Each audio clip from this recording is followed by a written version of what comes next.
বিএনপির যে প্রতীক সেটা শেষ লাইনে তিনটি বিশেষ রাজনৈতিক দলকে প্রথম লাইনে দেওয়ার উদ্দেশ্যটা কি?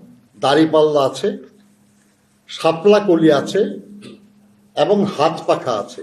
নির্বাচনের বিষয়ে যে আইন আরপিও, সেখানে শুধুই এটা বলা হয়েছে যে জাতীয় সংসদ নির্বাচনে যে প্রতীকগুলির ব্যবহারের অনুমতি দেওয়া হয়েছে এই সবগুলির প্রতীক পোস্টাল ব্যালটে ছাপানো থাকবে।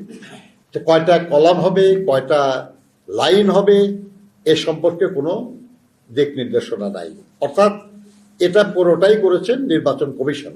আমরা যখন নির্বাচন কমিশনকে বলেছি যে আপনারা এমনভাবে এই ব্যালট পেপারটা ছাপিয়েছেন যে তার প্রথম লাইনে দাড়িপাল্লা আছে, শাপলা কলি আছে এবং হাত পাখা আছে, কিন্তু বিএনপির যে প্রতীক সেটা শেষ লাইনে মাঝামাঝি জায়গায়, যাতে করে এই পেপারটা ভাঁজ করলে আপনারা দেখবেন আর কি। এটা আমাদের কাছে এটার একটা কপি আছে, আপনারা নিজেরাও দেখতে পারেন, এখানে আছে, আপনারা দেখেন। ঠিক বিএনপিরটা মাঝখানে যদি এটা ভাঁজ করেন তাহলে এটা পড়ে যাবে ঠিক মাঝখানে, আর ভাঁজ পড়ে গেলে একটু অস্পষ্ট হয়।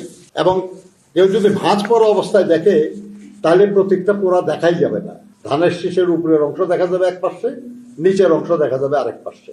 আমরা মনে করি যে এই বিষয়টা এমনি এমনি হয় নাই, এটা দৈব ঘটনা নয়, এটা ইচ্ছাকৃত। প্রধান নির্বাচন কমিশনার এবং নির্বাচন কমিশনাররা এ ব্যাপারে তাদের অজ্ঞতা প্রকাশ করেছেন যে তারা ঠিক জানেন না যে এটা কিভাবে হয়েছে এবং তাতে কোন প্রতীক প্রথম লাইনে বসছে, দ্বিতীয় লাইনে বসছে, এটা তারা খেয়াল করেন না। তারা বলেছেন যে এটা অ্যালফাবেটিক্যালি সাজানো হয়েছে। আমরা তাদেরকে বললাম যে অবশ্যই অ্যালফাবেটিক্যালি সাজানো হবে, কিন্তু এটা যদি 5টা কলাম না হয়ে যদি 4টা কলাম হতো কিংবা 6টা কলাম হতো, যদি এটা 14টা লাইন না হয়ে 13টা লাইন হতো বা 15টা লাইন হতো, তাহলে ঠিক এখন যেভাবে আছে সেভাবে হতো না। কিন্তু এক্স্যাক্টলি 5টা কলাম এবং 14টা লাইন করে তিনটি বিশেষ রাজনৈতিক দলকে প্রথম লাইনে দেওয়ার উদ্দেশ্যটা কি? এটা এমনি এমনি হয় নাই।